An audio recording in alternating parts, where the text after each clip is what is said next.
আজিৰ পৰা আমাৰ লোন মেলা ষ্টাৰ্ট হ'ল। আজি 2ৰ পৰা 7 তাৰিখলৈকে থাকিব এই লোন মেলাটো। আপোনাৰ পূজাৰ উপলক্ষে বাজাজ অটো ক্ৰেডিটৰ পৰা অফাৰ দিয়া হৈছে। আপ টু 99% লোন দি আছোঁ আমি। চিটি প্লেটিনা যদি গাড়ী লয় আপোনালোকে 1% ডাউন পে'মেণ্ট দি গাড়ী লৈ যাব পাৰিব। পালচাৰ 125 ল'লে 98% মানে 2% ডাউন পে'মেণ্টত লৈ যাব পাৰিব। 150 NS 160 এইবিলাক 5% ডাউন পে'মেণ্ট দি আপুনি লৈ যাব পাৰিব। আৰু কোম্পানীৰ ফালৰ পৰা 3000 rupees ডিছকাউণ্ট আছে পালচাৰ 125 NS 125ত, আৰু 5000ৰ ডিছকাউণ্ট আছে আপোনাৰ NS 200 আৰু NS 160ত আছে। আৰু N250 বাইক যদি লয় আপুনি এইকেইটা ডিছকাউণ্ট পাই যাব। লগতে গিফ্ট পাব, ভেৰাইটিজ অফ গিফ্টছ আছে। আপোনালোকে আহক, ইয়াতে আহি পিনে চাই লওক গাড়ীবিলাক, আপোনাৰ মন পচন্দ গাড়ীবিলাক আপুনি ঘৰত লৈ যাব পাৰিব। লোৱেষ্ট ডাউন পে'মেণ্ট 5999ৰ পৰা ষ্টাৰ্টিং হৈছে আমাৰ। এইটো 7 তাৰিখলৈকে থাকিব, 7 অক্টোবৰ। NS 400 আহিছে আমাৰ নতুন গাড়ী। এইটোও একদম লোৱেষ্ট ডাউন পে'মেণ্টত আপোনালোকে পাই যাব। আপোনালোকে আহক, এতিয়া ডকুমেণ্টছবিলাক দিলে কিমান হ'ব ডাউন পে'মেণ্টবিলাক সেইটো কৈ দিব পাৰিম। লোকেশ্যনটো বড়োলেণ্ড গেষ্ট হাউচৰ উল্টাফালে। बेयो जादों जाबाय 2 तारिखनिफ्राय 7 तारिखसिम बे मासनि। ओमफ्रायहाय जोंना लन मेलानि बे माबाया मा होनोमोनलाय फाइनान्स होनायनि डाउन पेमेन्टआ जाबाय 99% होदों आरोखि लनखौ। 1% होनानै मोनलांगोन बाजाजनि बे प्लेटिना सिटिफोरखौ। ओमफ्राय 2% डाउन पेमेन्ट होनानै नों 125निफ्राय माबासिमखौ मोनगोन, 160 NS 150 बेफोरखौ। ओमफ्रायहाय बिनि गेजेराव जोंना गिफ्ट होदों माबा हेडफन, स्मार्ट घरि, ओमफ्रायहाय लेपटप बेग, कम्बलबो मोनगोन। ओमफ्रायहाय लटारि कुपनबो माबादों, खेला दङ, जाय जाय बाइक लायगोन बे मोनगोन। बेयो जाबाय फार्स्ट प्राइजआ टिभि, फ्रिज, वाशिं मेसिन मोनथाम, हेलमेट मोननै मोनगोन, 5 लिटार थाव। ओमफ्राय डिसकाउन्टबो दङ।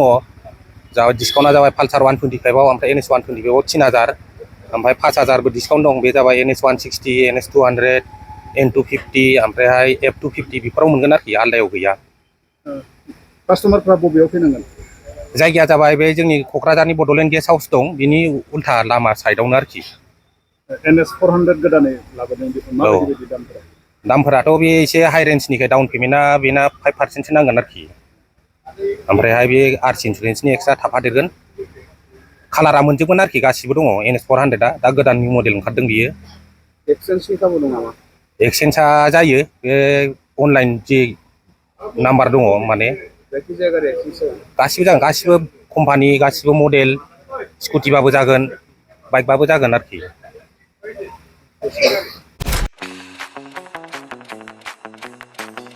खुलुमबाय, दावहारु अट' एजेन्सियाव नोंथांमोनखौ बरायबाय। बाजाजनि बाइक लानो गोसो गुदुं सुबुंफोरनि थाखाय गोजोनथाव खौरां।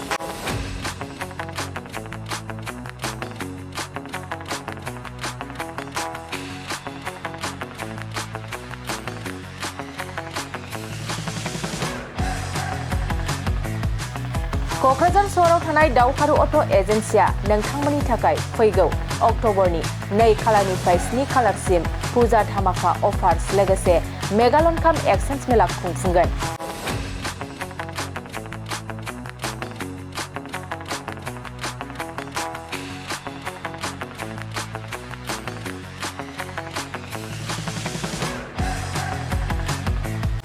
बे दावहारु अट' एजेन्सि श'रुमा बायगिरि बिथांमोननो लवेस्ट डाउन पेमेन्ट होनाय जागोन। नोंथांमोना दावहारु अट' एजेन्सि श'रुमाव होनो गोनां पुजा धामाका अफार्स आरो लोगोसे मेगालन काम एक्सचेन्ज मेलायाव फैनानै नोंथांनि लुबैनाय बाजाजनि बाइकखौ लांफैनो हागोन। बाजाजनि बाइक सालायनो मोजां मोनग्रा रायजो राजाफोरनो दावहारु अट' एजेन्सि श'रुमा गोबां मोजां अफारफोरबो लाबोदों। बेफोरनो जाबाय जेरै गंनै helmet free, 5 litre petrol free air gift आरो गासैबो मडेलनि बाइकखौ एक्सचेन्जनिबो खाबुआ थागोन।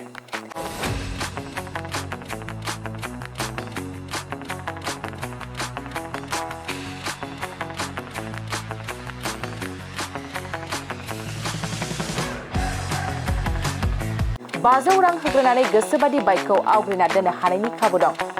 गोनांथार मिथिहोबावनाय बायगिरि बिथांमोना स्मार्ट वाच, इयारफन बेग आरो ब्लेंकेट बेफोर मोनब्रै प्राइजफोरखौ जायखिजाया मोनसे बासिना लानो हानायनिबो अफार्स थागोन। लोगोसे दावहारु अट' एजेन्सि श'रुमा मोजां खाबुबो होबावदों। बाइक बायगिरिफोरनो फ्रि लटारि कुपन हरनाय जागोन आरो लटारि कुपनाव जाखाङोब्ला first prize smart TV, second prize washing machine आरो थार्ड प्राइज रिफ्रिजारेटर बेफोर मोनथाम प्राइजफोरखौ जोबथा साननि थाखाय लन मेलायाव हरनाय जागोन। अब्ला मानोथो गोबाव खालामनो, नोंथाङाबो दावहारु अट' एजेन्सि श'रुमाव होनो गोनां बैफोर खाबुखौ लादो। आबुङै मिथिबावनो थाखाय 8822018193 600003 99187 जानबुं नाम्बाराव खौरां लाहरनो हागोन।